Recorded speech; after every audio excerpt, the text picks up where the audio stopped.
The question in Pittsburgh right now is the offensive struggles more to do with offensive coordinator Matt Canada or quarterback Mitch Trubisky? We'll talk about it today on Steeler Country.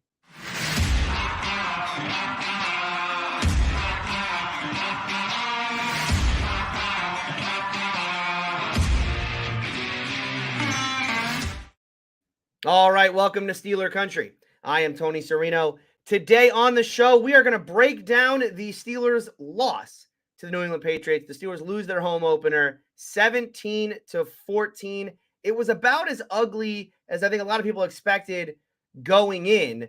But of course, the offensive struggles now have a lot of Steeler fans wondering what is going on out there, and is it time for a change at quarterback, or perhaps is the issue offensive coordinator Matt Canada? Because let's be quite honest, Steeler fans, offensively doesn't look a whole lot different stylistically from what we've seen in years past. So we'll talk about all that today on the show.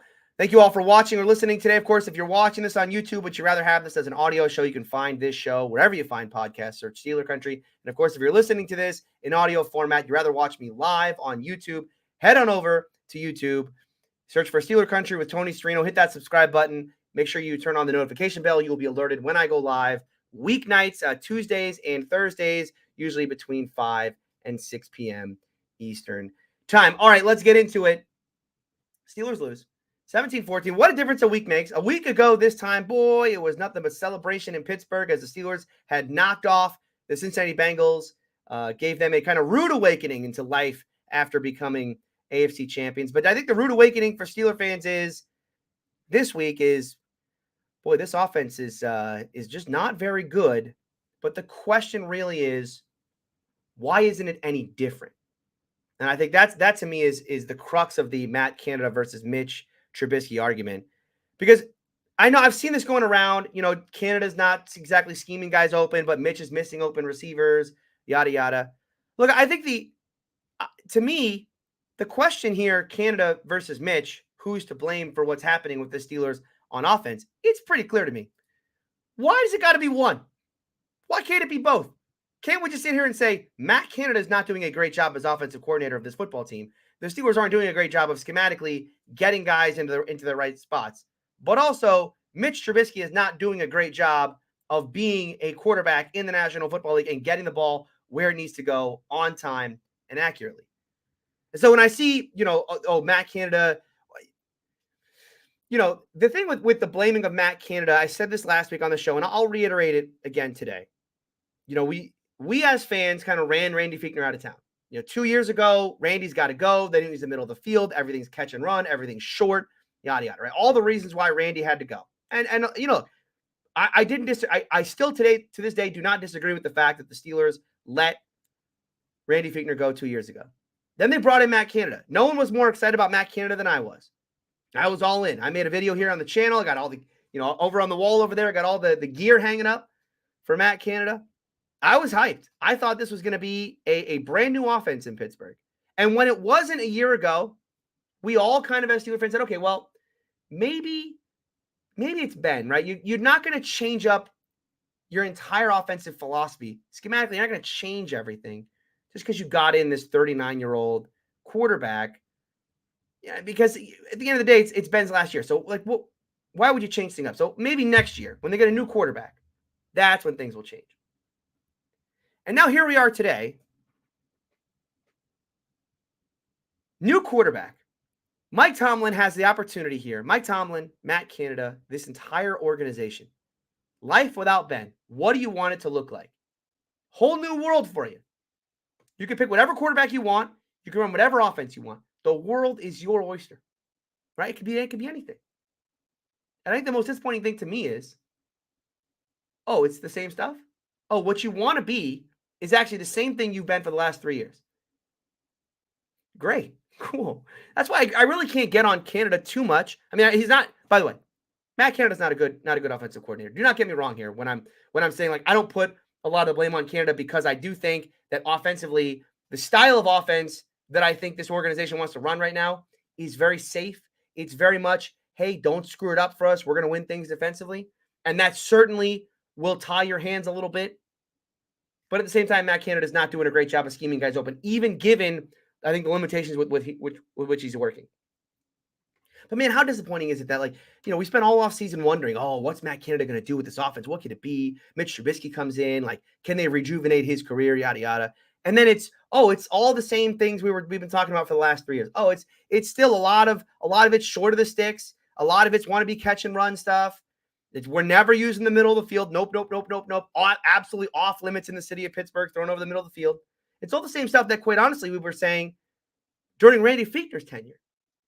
That's why, for me, we'll talk in a second about what I think Matt Canada does really poorly as an offensive play caller, and from a schematic standpoint when it comes to challenging defenses and how modern offenses challenge the modern defense and how you scheme guys open and what Canada's deficiencies are. But then it's, with Mitch, I just keep coming back to this idea of, why did you sign Mitch? If you were going to run this offense, if the offense was going to be risk averse, hey, don't screw anything up. Just kind of go out there, take what the defense gives you, make sure it's on time and accurate, and give your guys a chance. Why did you sign Mitch Trubisky to be that guy? I understand he's athletic, and Mike Tomlin a year ago was all in on wanting an athletic quarterback. But as far as being on time and accurate and kind of play within yourself and don't make mistakes, that's not who Mitch is. If you were going to put Mitch Trubisky at quarterback and kind of let him do his thing, for me, the exciting part about that is, they're not going to be so risk averse. They're going to have to take some chances because, boy, if you're putting Mitch back there and you're letting Mitch be Mitch, like, yeah, sometimes Mitch is going to make Mitch is going to make your head explode. So that's to me. But Mitch right now is, boy, this guy is just off his game entirely. I would struggle today to give you 3 things I think Mitch Trubisky is doing well. And I think Mike Tomlin would do the same, to be quite honest with you. When Tomlin was asked in his post-game press conference about Mitch Trubisky and what he's doing well, he said, it's all the off-the-field stuff. Leadership, communication, controlling the huddle, yada, yada.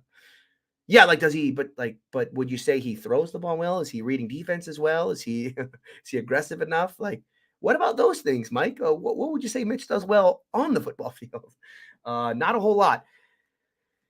Yeah, now this idea though that I think has been running around Steeler Twitter for the past 24 hours. This idea that Mitch is just missing open guys. Like, this idea that this offense has guys just running free, baby. I mean, wide receivers are just, oh my goodness, there's 50-yard touchdowns to be had left, right. You miss one here, miss one there, miss one here, miss one.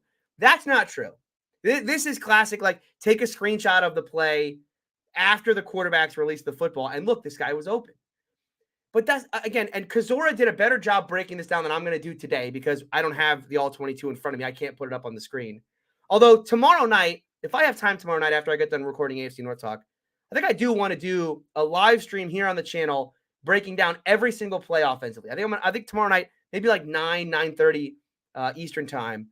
Check back here because I think I'm going to try and do a live stream just looking at every offensive play. Every play offensively, we'll just break it down piece by piece. Because I think a lot of the kind of screenshots that are going around are like, oh, look, he missed, what was it? The Pickens on the crosser play. The problem with that play, guys, is Pickens comes open. Pickens comes open like 4 seconds after the ball is snapped. The problems for Mitch Trubisky isn't that, he's kind of not seeing guys who are open 4 seconds after the play.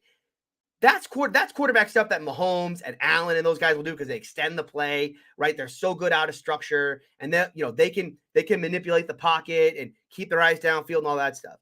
I mean, if our expectation is that Mitch Trubisky is going to see that stuff, we're just holding him to a standard that is impossible for him to reach. I'm more worried about, does Mitch read the defense correctly? Does he understand what the defense is giving him? And then does he understand from a play-to-play basis where he needs to go with the football?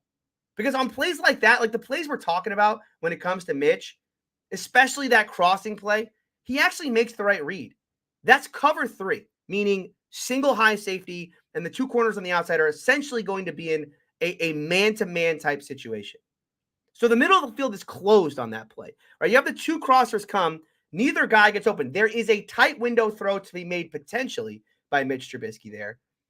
But at the end of the day, if he's reading middle of the field closed and we're running crossers in the middle of the field, he can't go. The ball just can't go to the middle of the field.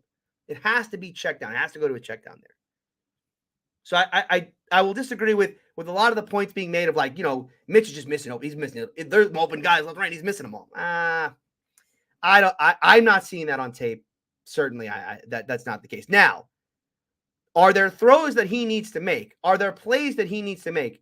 Oh, that? Yes. There are tight window throws that I would love to see Mitch Trubisky start making in this offense. Because why in the world did this team draft George Pickens, who is capable of the spectacular, as we saw for 4 weeks out in Latrobe? Why did they draft him if they're not going to give him a chance at those kind of plays? Why are they putting Chase Claypool in the slot if this team has no intention of using the size advantage that he's going to have over nickel players in this league?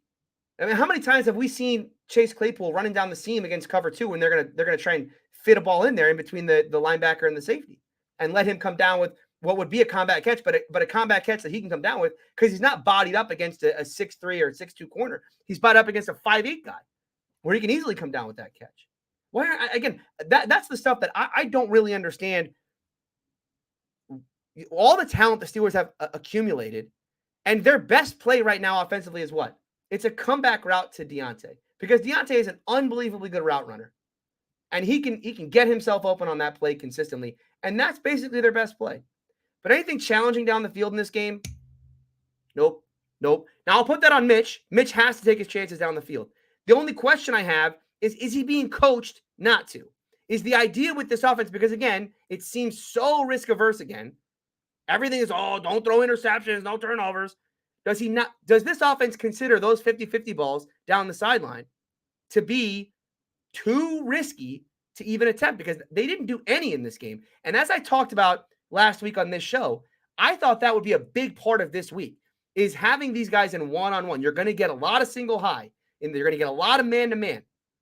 And so you're going to have opportunities to let these guys go up there and make some plays for you. And instead, we saw none of that. Now, Tomlin was asked about this after the game. Why were there no deep shots? Why? And he said, well, we knew the Patriots were going to be very good at slowing down splash plays. Okay, that may be the case, but at least Jalen Mills is a good corner. I will agree with that. And Devin McCourty is one of the best safeties in the league, even at his age. But give your guys a chance. Once again, why is Chase Claypool out there? Why is George Pickens out there? Let me ask you guys this question. How much worse would this offense be today? How much worse would the offense, as it is conceived and as it is run right now, with what we've seen through 2 weeks, how much worse would they be if you just had 3 Danny Amendolas out there? If you could clone Danny Amendola and just put Danny Amendola at 2 outside and in the slot, how much worse would this offense be? What is this offense asking their receivers to do that a guy like Danny Amendola couldn't do? And so why is it then why did you draft George Pickens? What was the point? We're not going to give George Pickens one-on-one situations on the football field. We're not going to give him a chance. I mean, I'll agree that there was the one back shoulder that Mitch airmailed, and Mitch's accuracy right now is just, he's like a broken quarterback at this point. After he threw the pick, it did seem like that kind of broke him. It did. And the question, I can't get in the locker room. I can't hear what Mike Sullivan's telling him. I can't hear what Matt Canada is telling him. I can't hear how Tomlin is telling this offense to be. But it did feel like, this is a guy who's out there who feels like, he's fighting for his life or fighting for his job, and he doesn't want to screw it up. And so after he threw the pick, he's like, never again am I throwing anything even close to a defender. Not even close. And I'll be honest with you guys. I thought the interception was his best throw. And I know that sounds stupid because, boy, it was right to the defender. But those are the kind of throws that I would much rather see Mitch trying to make. Yeah, it's a bad read because I don't think he even saw that linebacker. But at the end of the day, that's a throw that on the backside dig after play action where you have the hook defender there, if he probably waits a beat or two and he could look it off, like if Mitch could actually look that defender off and then wait and have Deontay come across, because the other hook defender there has his back turned to the ball. So he's not looking at Mitch. He's not going to see Mitch throw it. He's not going to come around, right? This isn't Madden where you got the super linebackers going to turn around and intercept the ball. So if you have Deontay come across and cross that hook defender, you could potentially make a tighter window throw there down the football field. But, Mitch doesn't want to. Mitch threw that pick. And again, I might sit here and say I'd rather him try to make those kind of plays, those kind of, tighter window type throws. But I think to Mitch, it was just, he just didn't see it. I mean, let's be honest. He probably just didn't even see that defender. So my whole breaking it down, he was probably just a little early. And if you had waited for him to cross, I don't think Mitch saw any of that crap, to be quite honest with you. I think he went backside dig. I'm throwing this the whole way. His eyes came up from the play action. He just went, throwing it. And wait, there's a defender sitting right where the ball is going. Oopsies. So yeah, the other thing though with Matt Canada, I think conceptually watching this offense, I mean, it is like watching. You could go down to your Friday nights, go down to your local high school, and you will see more creative play concepts than what the Steelers are doing. I mean, and once again, I'll give credit to Kazorda here because he did a great breakdown of this, but he didn't even talk about all the plays that I'm seeing. How many times did he run friggin' mesh in this game? Matt Canada whenever he's getting bored, I'm gonna run mesh again. I'm gonna run mesh. Let's run mesh again. For those of you who don't know what mesh is the idea that the two receivers are essentially going to run opposite side crossers, right? It's a good play against man because you can get the two defenders. You can get the two defenders to essentially pick play one another. It is the staple. It is an absolute staple. Has been a staple of this offense, probably back to Haley, but certainly in the Fichtner era. On like 3rd and 6. 3rd and 6. Here comes the crosser. It's Deontay on 3rd and 6. We're going to throw short of the 6 and hope he makes the play. It's the play that got Juju absolutely roasted against Von Bell in that Monday night game 2 years ago. It was like, here comes the crosser, and Von Bell sat on it the whole way, and just bam, Juju fumbled. We're running mesh a million times in this game. The flip play, the thing about the flip play, okay, if you're going to run the flip play and you're going to run mesh this many times, right? If your playbook is going to be this limited, at least run variations off of it, right? Show one thing and do another. Off the flip play, try to do some sort of like, all right, you think we're going flip, and actually, Fryman's going on a seam route or something. Some kind of creativity so that when a defense thinks they know what they see, you think we're going here, you think we're doing X, we're going Y. But instead, it's like, nope, we're just going X again. We line up in this formation, this motion comes, and we're running mesh. And the other thing with Canada is that it was so easy for Belichick in this game, especially by the end of it, to get Canada into poor hot reads. Well, get Mitch really into poor hot situations, meaning that there are situations in football where the protection is just not going to be there. You're going to end up in a situation where you got five blockers and they're bringing 6. So you got to slide the protection in one way, and then you got to go to your hot read. Because someone's coming free. So I need to know where's my protection sliding to, and where do I need to go with the football immediately. And Belichick did such a great job at the end of that game of realizing, if I show 0, they're checking to Najee. The hot is Najee every time. Every time, if I show 0, if I show any sort of pressure, the hot is Najee. So how many throws at the end of the game was it just Najee? The one to Judon was actually not even that bad. They showed 0, and Mitch went right to Najee, and it wasn't actually a bad play if he actually could put it out there. But Mitch's accuracy is, it's gone. It's non-existent, actually. I shouldn't say gone, because it's actually just non-existent. So, yeah, the whole Kenny stuff, and, I know they were chanting Kenny, and when Kenny comes in, I just hope with this offense, I would rather see before Kenny comes in, before we start talking about the Kenny stuff, because the Kenny stuff's going to get real loud after Thursday if they lose that game. And all of a sudden, Tomlin's going to have to start thinking about it, because if you're going to do Kenny, 10 days to prep it, going up against the Jets at home, that's a pretty good situation to put Kenny into. But if you don't do it now, then you're going into that stretch of Buffalo, Tampa, Miami, Philly. Do you want to put, do you want to subject Kenny to like your first game? Hey, by the way, Kenny, your first game is against the Tampa Bay Buccaneers and their defense, or what Philly's got going on right now. I don't think you do. Like a primetime game against Miami in Miami. Is that going to be Kenny's first start? Feels like if Mitch is going to get benched, it's going to happen after Thursday night, or it's not going to happen until the bye week. And so, I know I was very harsh last week when I talked about the whole Kenny Pickett thing, and don't talk about Kenny. You could talk about Kenny now, because it's either going to happen now or it's going to happen in like 6 or 7 weeks. But the thing I'd love to see before it happens, let Mitch Trubisky be Mitch Trubisky. Tell Mitch Trubisky, go out there and just make the throws. Make the throw you want to make. Don't worry about, what What if it's intercept? Oh no, what if I make a mistake? Who cares? Would you rather, Steeler fans, would you rather have lost Sunday's game the way you did, where the offense was unbelievably conservative and Mitch was terrible? Or would you rather go out there and lose because Mitch threw 3 or 4 interceptions and it's like, well, at least they were throwing the ball down the field, but Mitch just screwed it up the other way. Because to me, we've been watching this for 3 or 4 years. Like I kind of know what this team's going to be if they keep running this style. And I certainly know the ceiling on this team. Because is this style of football, even if you put out the best quarterback who could run this style, this kind of dink and dunk, nothing, never anything that's any sort of risk. Can you beat the Chiefs that way? Can you beat the Bills that way? Can you beat these teams consistently? I mean, are they really going to win football games that way? I just, I would much rather, and look, I know gambler Tony talking here, but I'd much rather they go out there and just take your chances, man. Take your chances. Try to fit the ball into some windows. Give your guys a chance to make spectacular plays. This team is so loaded at wide receiver with talent. Let those guys do their work. I want to check the comments here because I do, before we get off of this, I do want to get you guys' thoughts on this. All right. George says maybe Mitch is just being too careful, as stressed by the coaches to be. I do think that there's a part of that. Yeah. I mean, I think that part of Mitch being as safe as he is the coaching staff. That is, it seems to be every time you hear Tomlin talk, it is about, there's this extra stress emphasis on not turning the ball over, being safe with the football offensively. And so, when you have a quarterback like Mitch, who, look, the guy will be a turnover machine if you really let him loose. He will.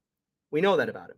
But this version of Mitch ain't getting you anywhere. So you kind of got to find a happy medium there. No Limit says, did you watch the Ben podcast? I did. They say the system doesn't fit us. Yeah, Merrill Hodge went on this big rant about how the Canada scheme doesn't fit the players. And, it's just like you want to run one thing and they want, and the players fit another. But, I'll go to this with the Canada scheme. Where's all the shifts in motion? Where's all the play action? I mean, this team with Ben Roethlisberger ran what, like 5-7% play action? This year, they're how much play action have they run this year? I mean, is it even over 10? Is it like 12% play action this year? Wasn't the whole idea of Canada going to be that they were, that they were going to move the pocket a lot? A lot of it was going to be off, stuff's going to be off of play action. There'll be a lot of shifts and motions and whatnot. I mean, I will agree that stylistically, the kind of behind the line of scrimmage catch and run stuff, when you never attack downfield, right? When you have these playmakers like Pickens and Deontay and Claypool, you're never attacking downfield, and everything you want to do is short of the sticks or catch and run stuff. You just emphasize everybody to come down. Come on down, everybody. Let's make plays behind the line of scrimmage. And that's what they do. That's what defenses do to this team right now. So I will agree with Merrill in some ways that, yeah, stylistically, what Canada's trying to do. Now, it shouldn't be said that Canada's never trying to throw, like, that his play designs are never down the football field. It just seems like Canada calls these plays thinking the coverage is going to be one thing, right? Like that the crossing play back to Pickens. If they're in cover 2 there, if it's too high and they called that play, the crosser with Pickens and Deontay, I mean, then I think Mitch is making that throw and it's, we're sitting here happy today. But the Patriots sat in cover 1 and you didn't have a cover 1 beater, or, they sat in 3 with one single high, I should say. And you didn't have a single high beater. You had a check down on that play. So again, it's the two things, in tandem here. Like, I'd love to see them call that play against cover 2 and see if Mitch is actually making that throw. Because if he's not making that throw, what's the point of calling it? Then I think it is on Mitch. But the couple times they called that play, it was both against single high. And so, okay, against single high, you're not making that throw. So, at the end of the day, Trubisky makes the right read, which is just check it all down.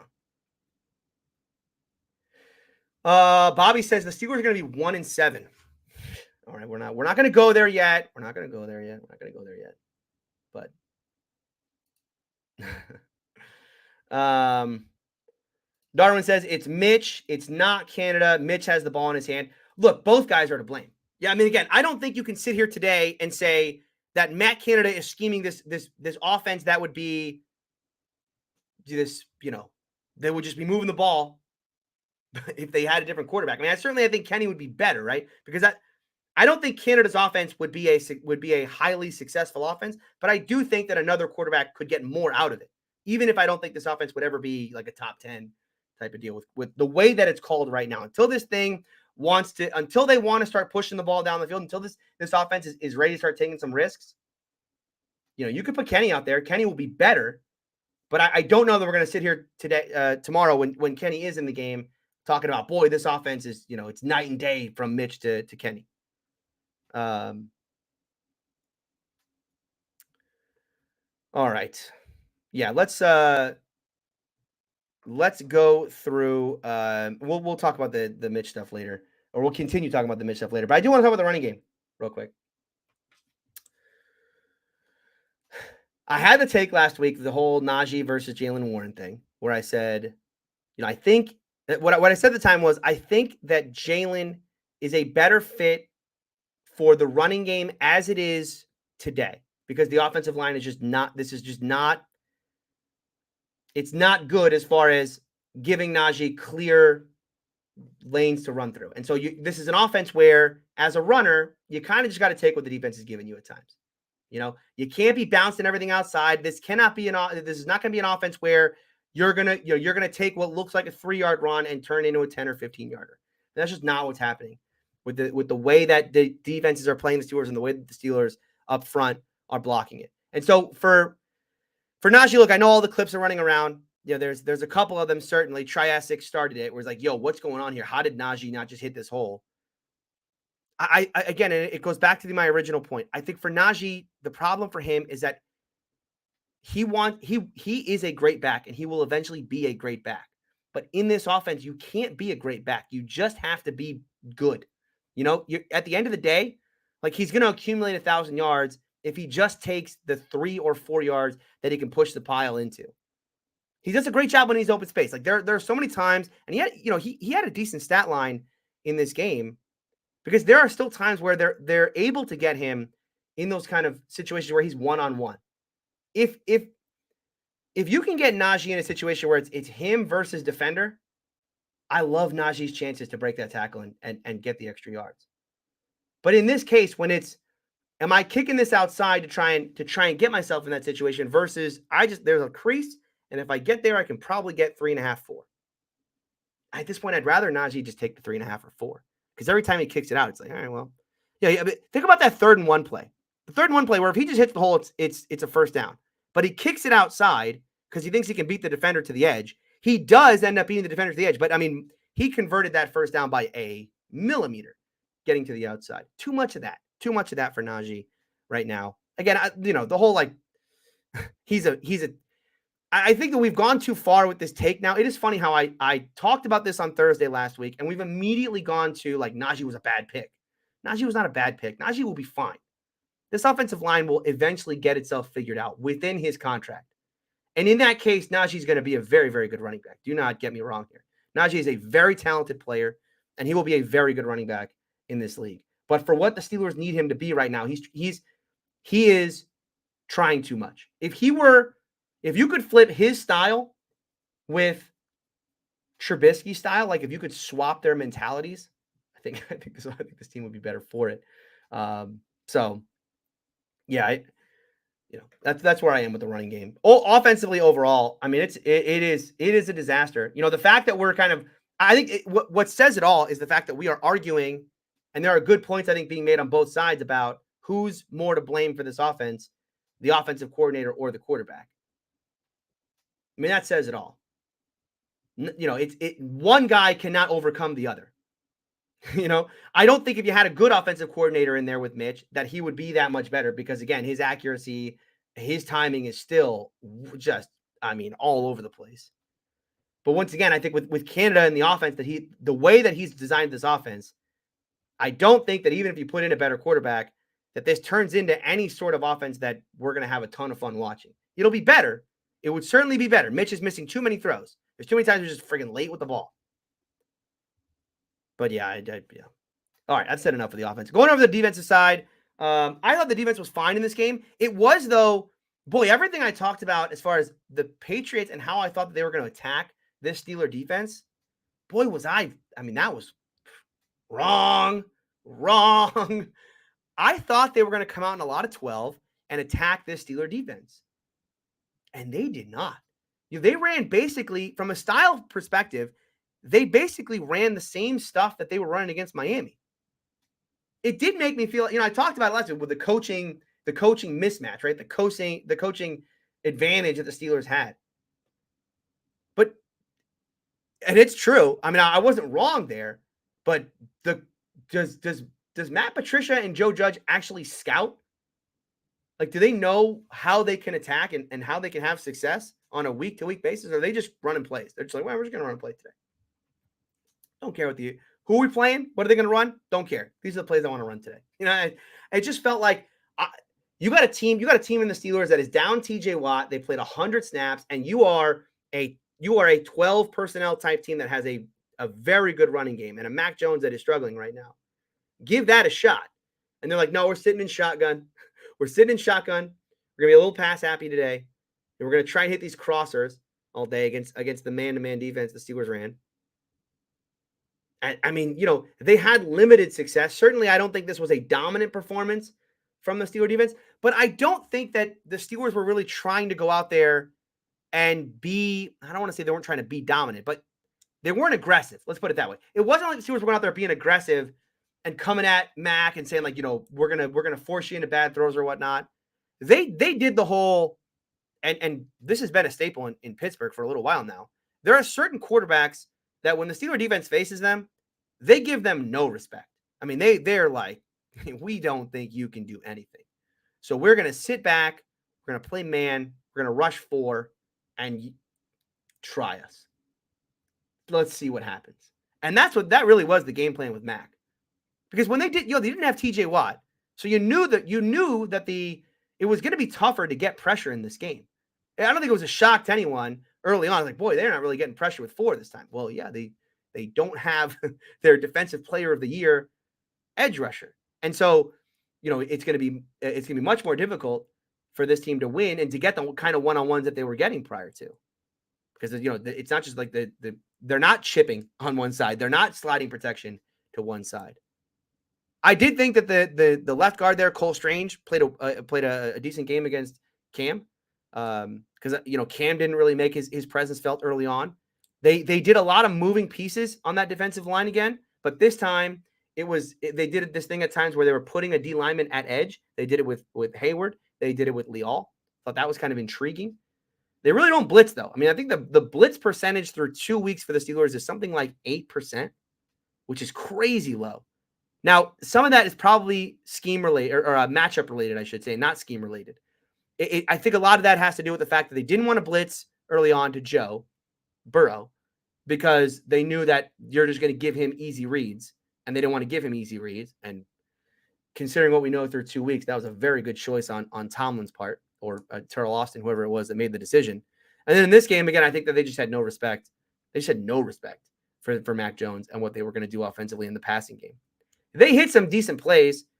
I think the one thing, Levi got picked on a little bit, as did Akillo in man. Akillo had the one down the sideline to Nelson Aguilar where I'm not going to get on Akillo for that play. Like, I'd like for him to high point the ball. I'd like for him to get his hands on it, but I don't think that wasn't bad coverage. And Nelson Aguilar, when was the last time you saw Nelson Aguilar, of all people, make that kind of play?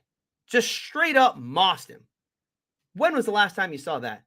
Maybe never. So, again, as I said during the game, if they're going to win offensively, like with Nelson Aguilar mossing dudes who are all over him, okay, you win. I just wish, here's the thing that pisses me off as I think about it. When did George Pickens even get the opportunity? When did Chase Claypool even get the opportunity? When did Deontay Johnson even get the opportunity to make that kind of impact in this football game? Because you got Mac Jones and Nelson Aguilar going up against this Steeler defense with Minkah Fitzpatrick.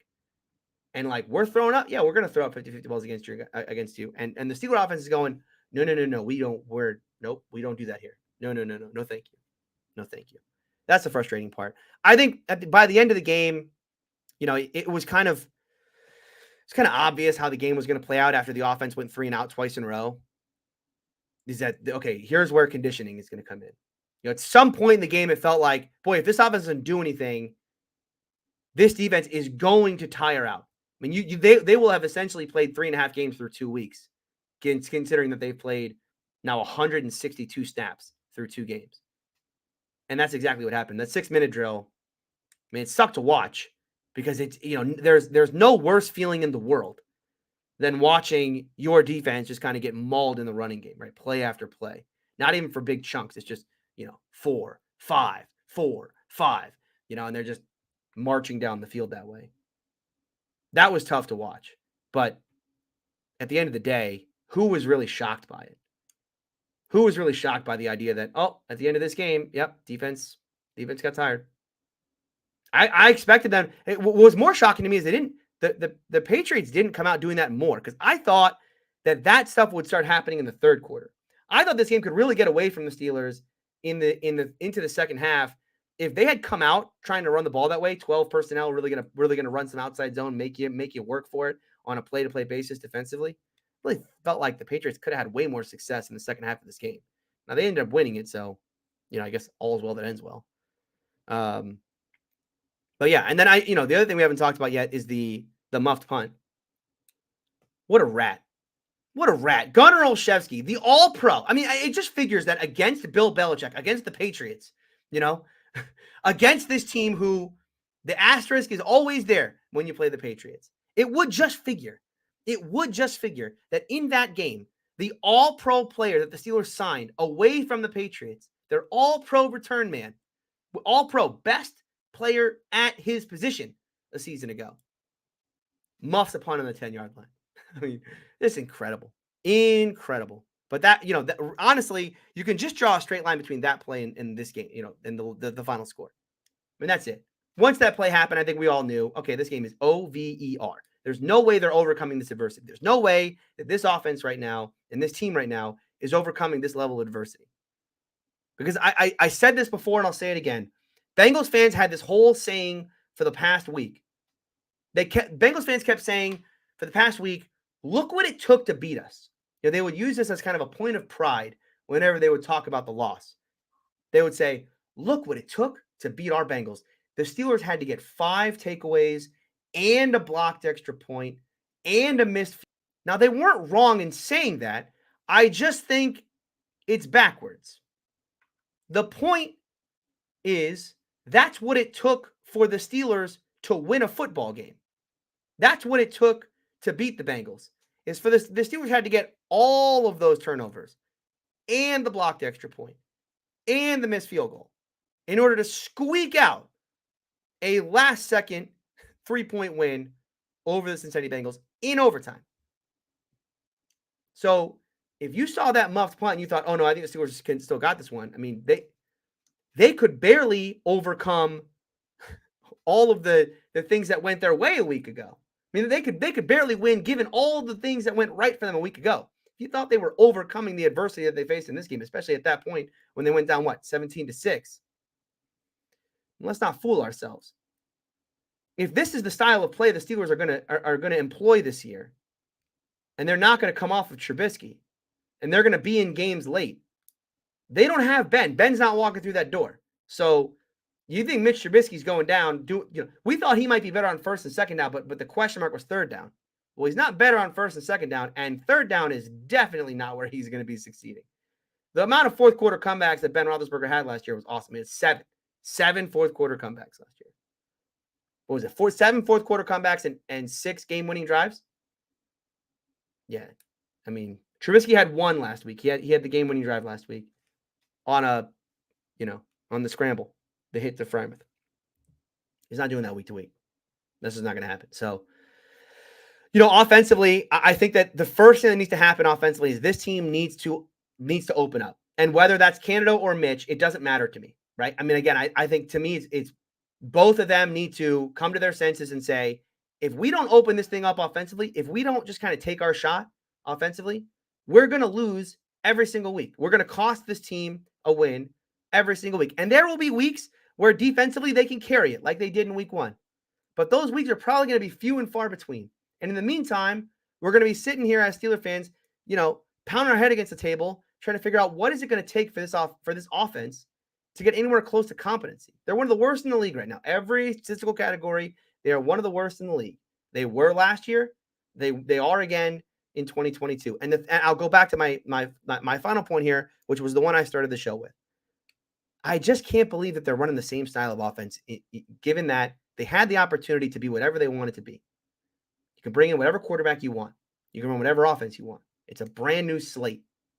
There's nothing holding you back here. And the choice was, now let's do the same stuff. The kind of very safe passing. Yeah, that's what we want to be again. Sign me up. So, all right. I know it's a very somber show, but let's kind of get back into the Q&A here. All right, let's keep going. Darwin says Trubisky is a 6-year vet. He has a ball in his hand. Let the ball fly, especially I agree. Look, I mean, Darwin, you and I are speaking the same language here. The question I have, and I think the question we all have, and the one we cannot answer because we can't get in his head. Why isn't he letting the ball fly in certain situations? But there are open receivers. Look, don't get me wrong. When I say that there aren't guys running wide ass open every play, it's because the screenshots that I'm seeing, the plays that I'm seeing getting flown out there, those are not open receivers. Again, the Pickens play where he's running open on the crosser, that's like 4 seconds after the ball is hiked.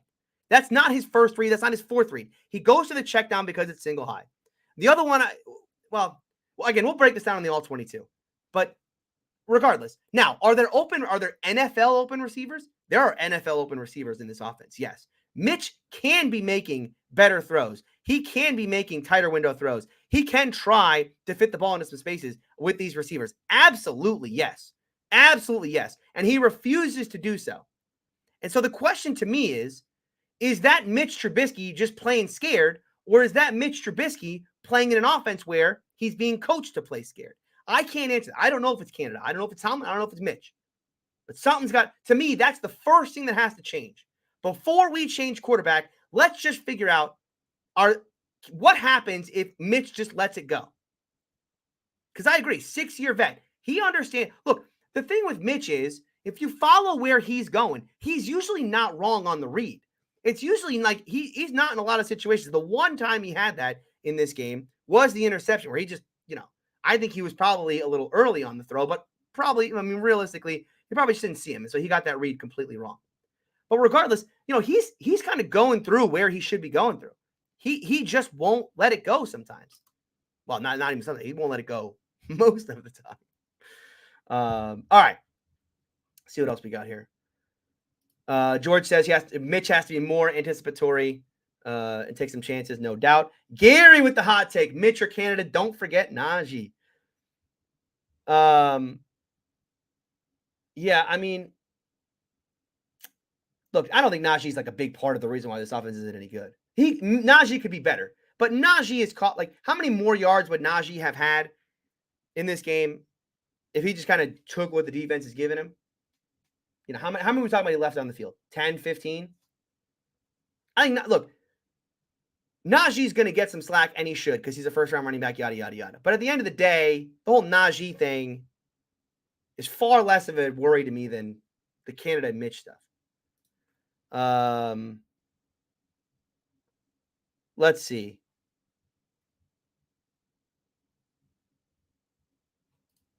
Ali here says, Tony, Dale Lawley made a good point. Tomlin likes the adult in the room feature since the offense is so young, allowing Kenny to see how to be a pro. Yeah, look, there's no doubt in my mind that Mike Tomlin does not want to play with a rookie quarterback. That was very clear, like the first week of training camp. It was, okay, Kenny's not getting any reps with the ones. And in fact, neither was Mason. I mean, I think Tomlin kind of went into this whole thing thinking, I know what I got in Mason, and I don't really want to do that. I certainly don't want to play the rookie. So it's Trubisky or bust. So yeah, I look, all the things, once Kenny gets out there, the stuff that he faced in preseason is not what he's going to be facing in the regular season. They're going to disguise a ton of stuff for Kenny. So we're going to find out pretty quick as far as like just how vet savvy, or how much of that football savvy does Kenny have? Because defenses are not just going to play a lot of off man. He's not going to have all that. He's going to have to do some really good reading at post snap. Guys coming down, inverted cover. I mean, they're going to run all the crazy stuff that you see around the league. They're going to run all of it for Kenny, and they're going to make him think. And they're going to test him as far as setting protection. A lot of stuff you didn't see in preseason, you're going to start seeing in the regular season whenever he gets in there. I'm excited to see it. Again, I worry once again, and I've said this all along the process, I worry that our expectations for Kenny are too high.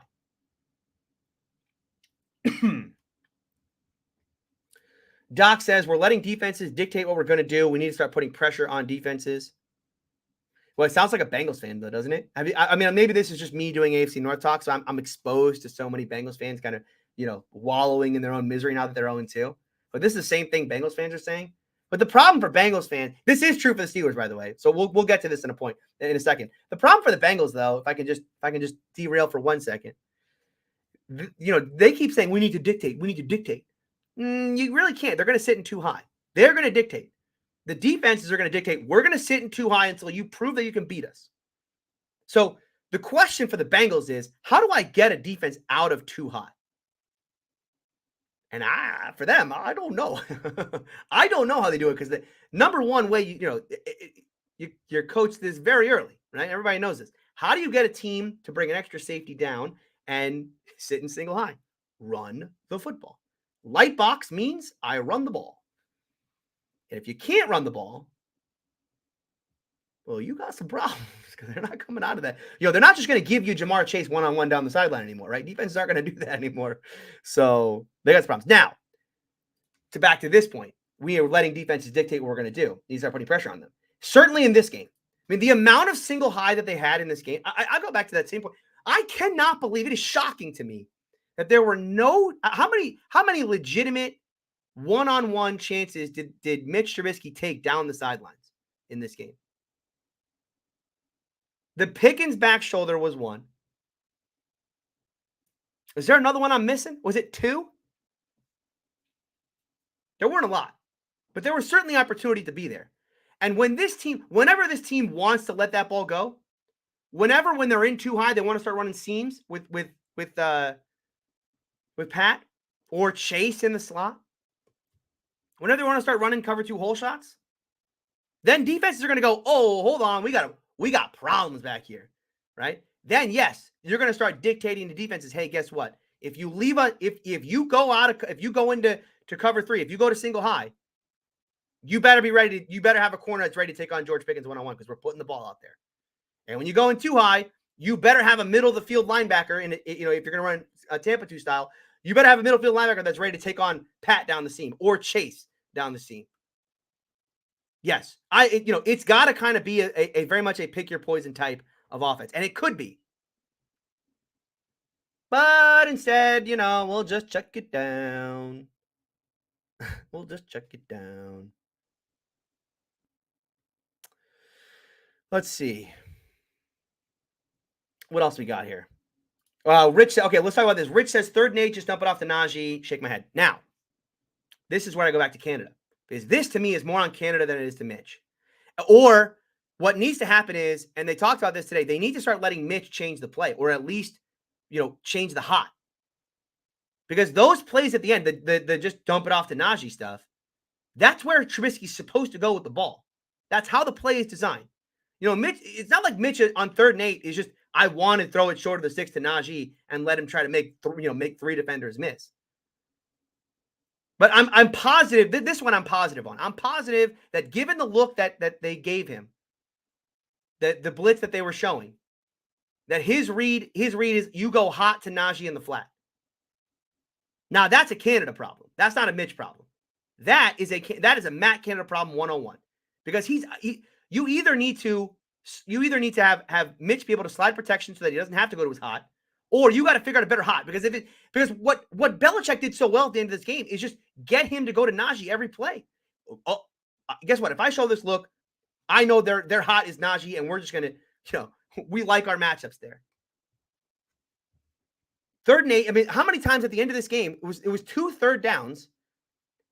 It was in the 4th quarter. The 10-minute is the drive at 10 minutes on the clock and the drive at like 8 minutes on the clock, and both 3rd down plays went to Najee. And they were quick. They were like, bang, we're going right to Najee. And they, Belichick got him out of going to Deontay on every third down. This is a coaching thing. Oh, Darwin. I would start Mason against the Browns. Now this is a man that, see, I like this. Because this, I actually think, it's not going to happen against the Browns. But I could see Tomlin benching Mitch and going with Mason. And I would, for science purposes, I would love to see Steeler fans' reaction to this because, boy, wouldn't we all just lose it? Imagine that Tomlin makes the choice to go from, like, okay, we're moving on from Mitch, which, again, do we really think Tomlin's going to make that decision after 2 or 3 games? Like, I get that it's bad, and it is bad. But do we really think he's going to make that switch after 2 games? Like, the post-Ben era is they sign Mitch, they keep him in there for like 2 starts, and like, oh, peace. They bench him during Thursday's game. I don't think so.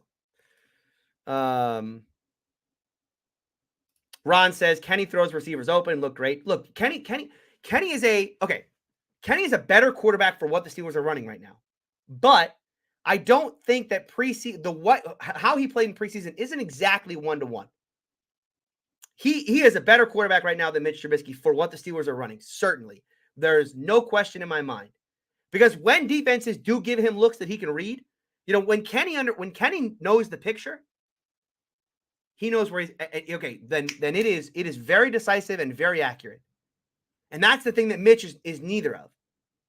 The question I have with Kenny is, when he comes in, how often are defenses going to give him a picture? And then the other part of this is, how often is Canada going to be able to scheme things where he forces the defense to give him a picture? Or how much of it is going to be a kind of post-snap, it looks like 2, now it comes into 1. Or we're showing 0, we're dropping into 2. Right? All these things that teams do to confuse young players, they're throwing all that stuff at Kenny. And how much do we trust this coaching staff to put Kenny in situations where he can be successful in those spots? Where it's not in preseason, it was look, it's preseason, guys. So it's pretty easy to diagnose pre-snap what they're doing. So, a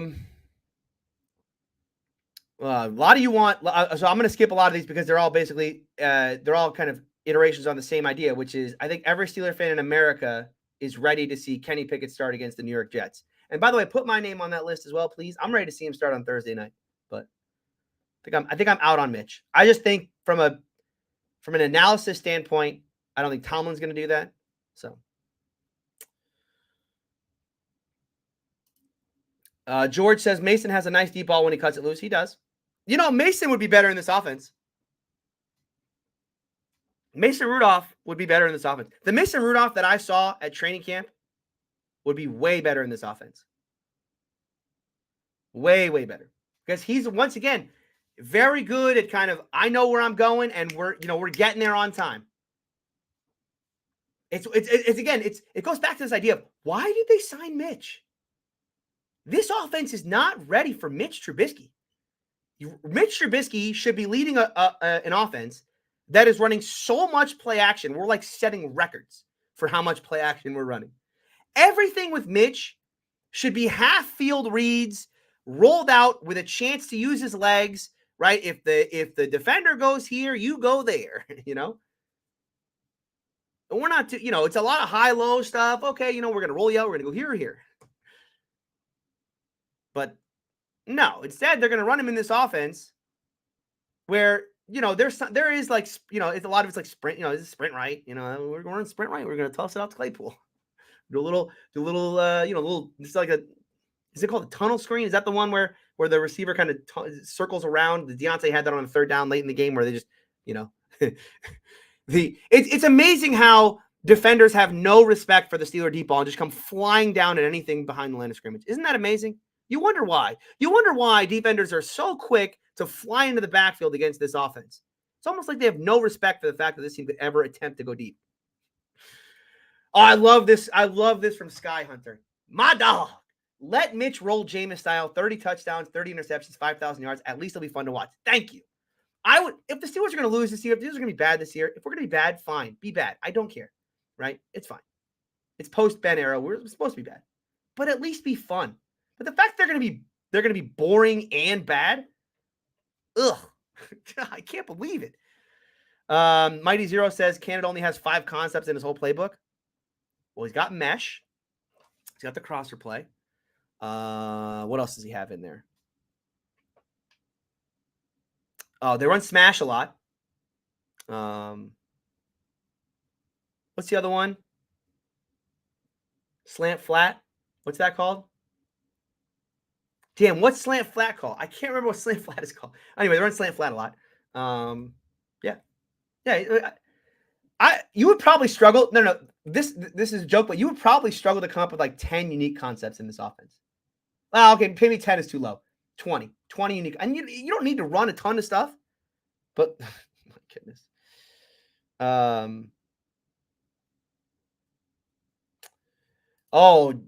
Jay Mighty here says, I'll be at the game Thursday. I hope they win. Good luck, man. You're going into the dog pound. That's a very sad stadium. That was a very sad stadium, especially if they lose. Be careful getting out of there. I hate going to road games for this reason. The one road game I actually had fun at was the Kansas City one, because I think, I knew what I was getting myself into going to that game in the playoffs, and I think all the fans around me kind of understood why I was there. So it's fine. Man, you go to some of these road games now. I've been to road games. They suck. Opposing fans. It's like, I don't know. Do people just take sports too seriously now? It's like an attack on their team is like a personal attack on them as a human. It's very strange. I almost got, by the way, the reason why I say this is went to a Jacksonville preseason game when Landry Jones and Martavis Bryant were there, and almost got in like 3 fights with Jaguars fans who were upset because we were cheering for the Steelers in a preseason game.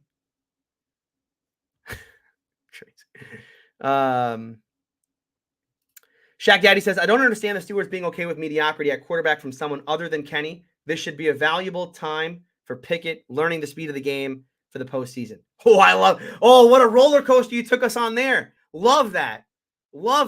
This could be a valuable time for Pickett learning the speed of the game. Like, yeah, if you go 6-10 with Kenny, it's fine. That's where I thought you were going with this. For the postseason, love it. And by the way, Shaq Daddy, you are not wrong. You are absolutely not wrong. If the Kenny that showed up in postseason shows up in this season with this defense, they can absolutely make the postseason with this team. This is a postseason team. If Kenny comes out and can, doesn't do the kind of rookie struggle early and kind of get this offense moving, you don't need a whole lot of offense for this team right now. I mean, you will probably still not beat the Bills of the world, the Bucks of the world. You're going to struggle against the Eagles, right? Those teams are still going to be struggles against this team. But that New England game last week, that's a dub. That Cleveland game this weekend, that's a dub, right? The Bengals coming up again. I like my chances against them. And even I like my chances against the Ravens too, by the way. I think this defense matches up well in those. Now, I do want to go back to this, though, because I think you could have stopped your message here. You started this sentence with, I don't understand the Steelers being okay with mediocrity at quarterback from someone other than Kenny, but I think you could have just cut that sentence off at, I don't understand the Steelers being okay with mediocrity. End of sentence. And this goes back to the point I've been stressing all day today. How in the world did this team decide the offense that they ran a year ago? It's like, no, but if we bring Mitch Trubisky in, we'll be doing way better though. What? Who decided that style of offense that they played last year would be more successful if you just put Mitch in? You take out Ben and you put Mitch in. It's like, yeah, now it's better. Do they ask more of Mitch than they asked of Ben last year? I mean, 39-year-old Ben Roethlisberger last year. They now have Mitch in there. You can do all these things with Mitch. You can run, you can move the pocket around. Like, how much of that stuff are they actually asking him to do? What percentage different is this year's offense than last year? Azana says, do you really want Kenny in there with that O-line? Yeah, I do. That O-line's not that bad in pass protection. They're not that bad in pass protection. This is not the outright disaster that people are trying to make it out to be on the O-line. From a run blocking perspective, they have a ways to go. Some of that is, by the way, schematically. I thought this is a thing that I thought Merrill Hodge did a great job on Ben's podcast breaking down, which is that the schematics of the running game are really stupid at times. They ran did they run 13 in this game? 3 tight end set and just try to run out of that? Like they can't run the ball, period. So why don't I put out a true run set where I'm definitely not throwing into this set and try to run the ball there? We're not blocking anybody. At least, for me, I would like to see this team. Well, it's not going to work anyway. I was going to say spread them out, but that, Dotson or somebody's going to get absolutely boom roasted. And that play's probably going for a negative gain. So I'm wrong on that too. George says, was the defense disappointing or did New England just outplay them? I would say the defense was not disappointing. I don't think. I didn't think. I thought if you were expecting another big turnover, style, I think that should have gone out of your. I think you could have watched the first drive New England had and knew that game wasn't coming because the Steelers weren't. This is what I mean by when I say, like, the Steelers weren't trying for that. I mean, they weren't aggressive enough to do that. They were just going to have to get Mac Jones to play awful football for 60 minutes. I mean, he would have had to play really subpar football because they weren't really putting him in situations where he had to get rid of the ball, quickly and maybe, go where he didn't want to go. He was able to sit back there all day. They were rushing 4. They never really got pressure with 4. They would bring blitz every once in a while, but they never really put him into situations where he's really uncomfortable. You would think a guy's going to throw interceptions. And so, they just kind of let him, they let Mac be Mac, which Mac is not good, as we're finding out this year, or at least that offense is not schematically good. All they could do was hit that crosser play over and over and over. Just hit Levi on the crosser over and over and over. I didn't think the defense was that disappointing. I thought the defense was fine. For losing your defensive player of the year and playing the 100 snaps they played last week, I don't know what the expectation would have been. I guess you could have hoped that they would have brought more pressure and forced him into more turnovers. But at the end of the day, they played this bend but don't break style.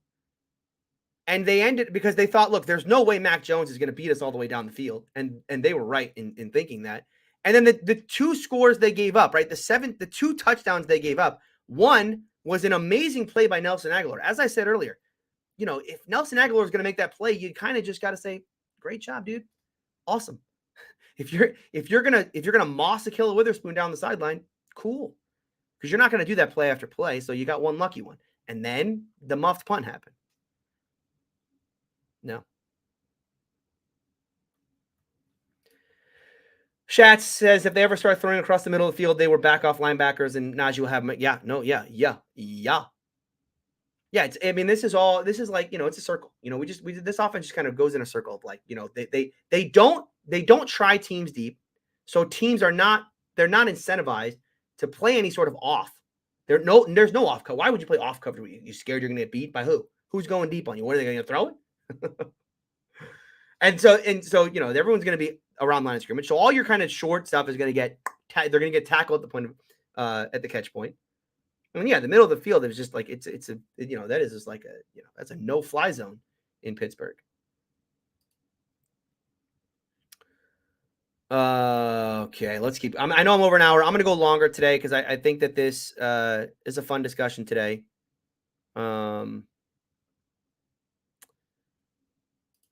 State of the Steelers asked a good one here. Is Spillane being the dime backer concerning to you? Is he that much better than Bush in coverage? So they explained this today. Terrell Austin explained this today. I'm kind of surprised that Spillane's out there so often. But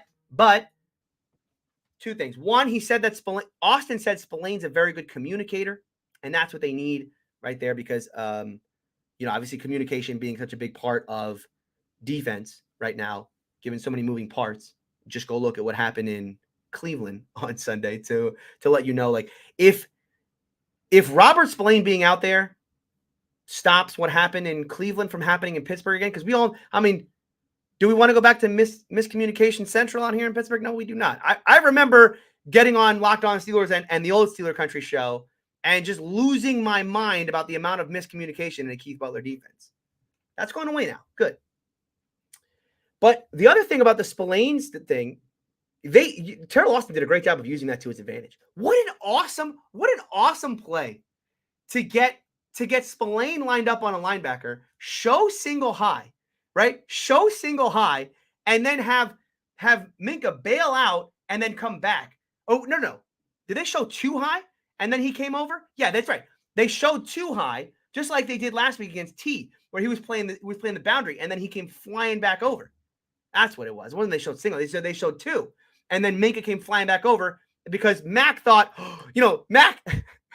Mac Jones thinks, oh my goodness, I've got a wide receiver on Robert's lane. I have to throw this ball. And Minka knew it the whole way.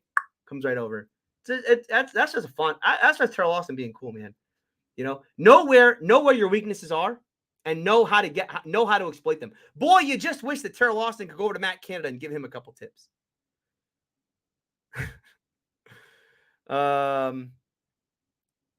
Ronald says, if you're going to run the same offense as last year, they should have kept Big Ben. Big Ben got them to the playoffs last year. Trubisky will not. This is another one, right? This is another one where it's like, yeah, Ben would have won this one. Ben would have won this one. If Ben had this good a defense last year. Fred, if we do switch to Kenny this year, do you think they keep Canada for another year to keep stability? Boy, this is a great question because Canada's probably getting fired, right? I mean, under what circumstances are you keeping Canada? His contract's up at the end of this year, so it's technically not firing him. It's just letting his contract run out. But, yeah, you're going to end up in a situation where Kenny's going to have two offensive coordinators in 2 years. Now, just hopefully the next guy you put in that job is the right candidate. It's been such a bad run since Haley. Can I do a hot take? We're an hour into the show. It's time for a Tony hot take. They never should have fired Haley. And I know that's hindsight 2020. They never should have fired Haley. And the reason they had to at the time was because, Ben hated him so much and like Ben was threatening retirement and stuff. But still, man, like Haley wasn't a great offensive coordinator, but Haley got too much. Haley got too much hate. The pitch, he ran some stupid calls. Don't get me wrong. It wasn't perfect. But think about what we've had since then. Yeah, we'll talk about Myles Garrett is questionable in this game.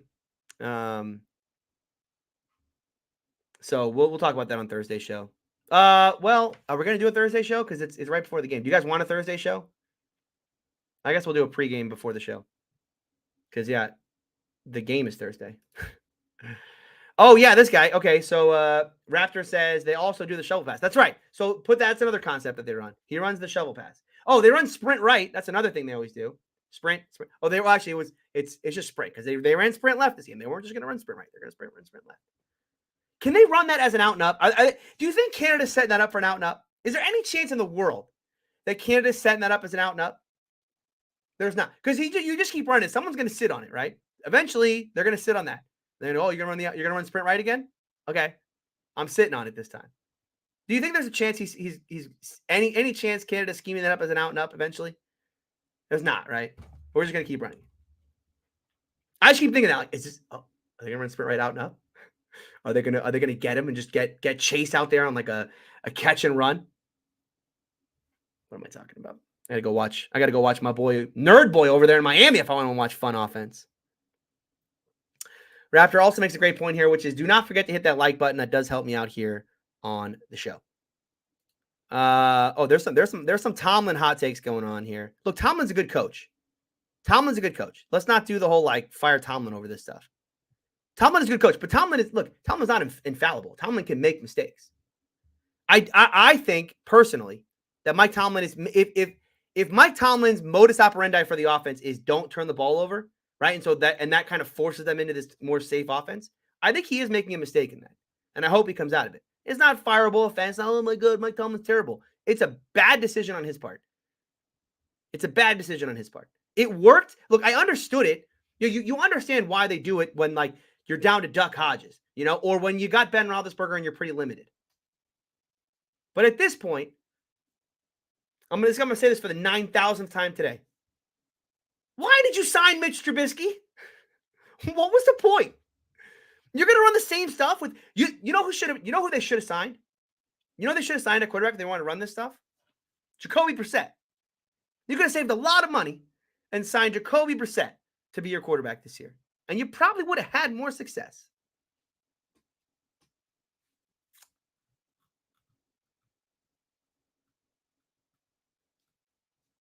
Okay. Wow. Got a lot of you guys are okay. So I did not expect that so many people would be would be on me with the Haley stuff. All 22's up for NFL Plus. I have it on. I have international Game Pass, so I'm able to watch it that way.